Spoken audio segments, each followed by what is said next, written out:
Today I wanted to shoot a video, like a B-roll, with some kind of vintagey look. So I grabbed this Pentax here that actually used to belong to my father. It's from the 70s. It's a Pentax 50mm f1.7. So I also got the adapter here and the regular Canon adapter to use it on the Canon R6. But it just wouldn't work. To be able to use a manual lens, a vintage lens, we need to do something so that we enable the camera to shoot with those lenses, because there's no electronic connection whatsoever. So what do we need to do? I'm gonna tell you, but first I want to show you what I shot, like with a vintagey look.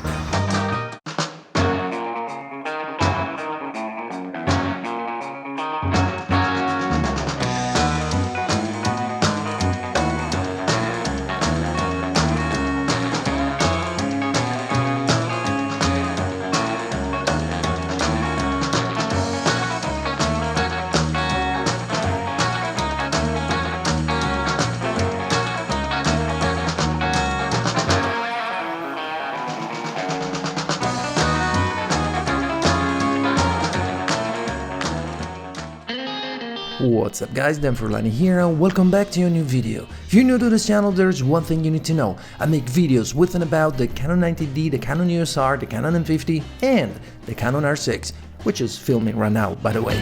As you understood from the intro, I'm gonna tell you how you can shoot on the Canon R6 using vintage lenses. Why should we use vintage lenses, like completely manual? The thing is, nowadays modern lenses are just awesome. They give us everything in terms of sharpness, details and electronics like autofocus and so on. But there is something that we can't get when shooting with modern lenses. That's character. So on one side it's true that vintage lenses are completely manual, they don't have any electronics, nothing, and they're definitely not the sharpest lenses in the world.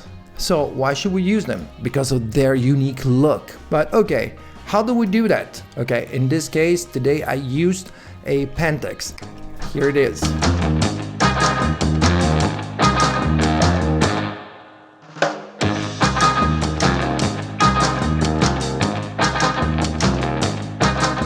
And as you can see, you understand from the rings here, it's fully manual.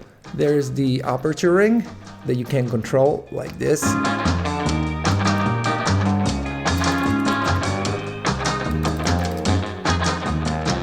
And the focus ring, and that might be a drawback for some of us. We got used pretty much to autofocus. Well, for me it's not a big of a deal because I have experience with manual focus.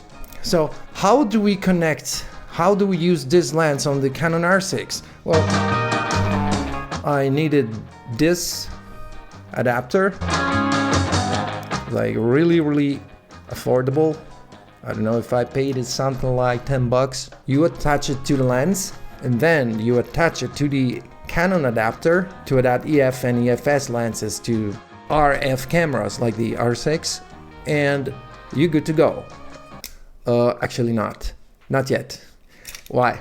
Because when you just connect the lens to the first adapter and then to the second adapter and then to the camera, remember, keep in mind, there's no electronics. So the lens is not actually connected to the camera and it won't shoot, it won't film, it won't take photos, nothing. There's something very easy that you need to do so that you can film and take photos. You open the menu, you click on the tab with the symbol of a camera between the wrench and the star, the one with the orange camera. You go to tab number 4 and there's an option, release shutter without lens, because the camera thinks that there's no lens, there's no electronics. So you activate that, the release shutter without lens. You go back, you adjust the aperture manually. There's no autofocus, so you have to focus manually. But now, seriously, you're good to go. Again, this is a lens that my father used in I don't remember if it was the end of the 70s or the 80s, but it's really old and it's incredible that I'm still able to use it nowadays on my Canon R6. And I can get some really particular shots, like vintage. Alright, this was a very brief one, so I really hope you enjoyed this video. If you did, smash the like button right now and subscribe if you aren't already. And I'll see you guys